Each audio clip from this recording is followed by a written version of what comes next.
lemak yang ada di dalam tubuh kita sebenarnya, terutama di bawah kulit kita, ada salah satu jenisnya namanya subcutaneous fat. Itu sebenarnya adalah sesuatu yang wajar dan normal. Ketika kita kelebihan makan, disimpan dalam sel lemak. Makanya kenapa orang yang gemuk atau berlemak itu sebenarnya yang saya sering katakan nggak pernah boleh kecil hati, karena orang gemuk itu sebenarnya tabungannya banyak. Tabungan dalam bentuk apa? Kalau misalnya di bank dalam bentuk uang, kalau tabungan dalam bentuk apa? Kalau orang bilang kan pasti di bank dalam bentuk lemak kan? Sebenarnya bukan, tapi tabungan dalam bentuk energi. Jadi energi yang nanti disimpan. Nah, jadi di situ artinya saya mau katakan ada bahwa berarti bagus dong ada cadangan energi yang disimpan di badan kita. Nah, cuma problemnya kita makannya tetap terus banyak.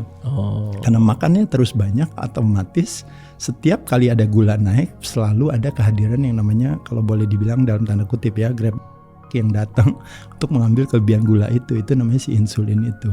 Nah, produksi insulin yang berlebihan tiap kali ada makanan akhirnya ditaruh di sel lemak, ada makanan akhirnya taruh sel lemak.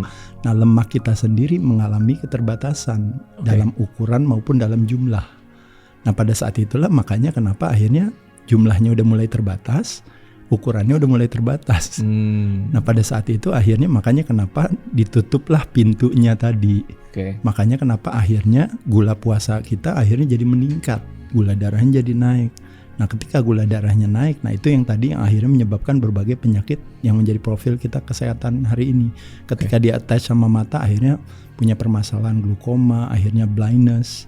Pada saat gulanya banyak di kulit kita, mau skincare sebagus apapun, tapi akhirnya jadi kulitnya kusam.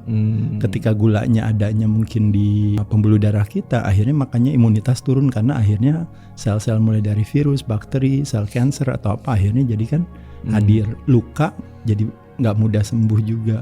Makanya kenapa akhirnya di end stage of diabetes tipe 2 akhirnya harus amputasi.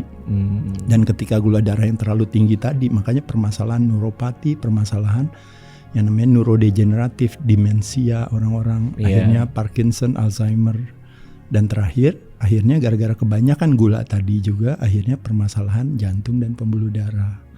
Nah, disitulah makanya resistensi insulin menjadi salah satu penyebab daripada terjadinya berbagai profil kesakitan di Indonesia. Nah,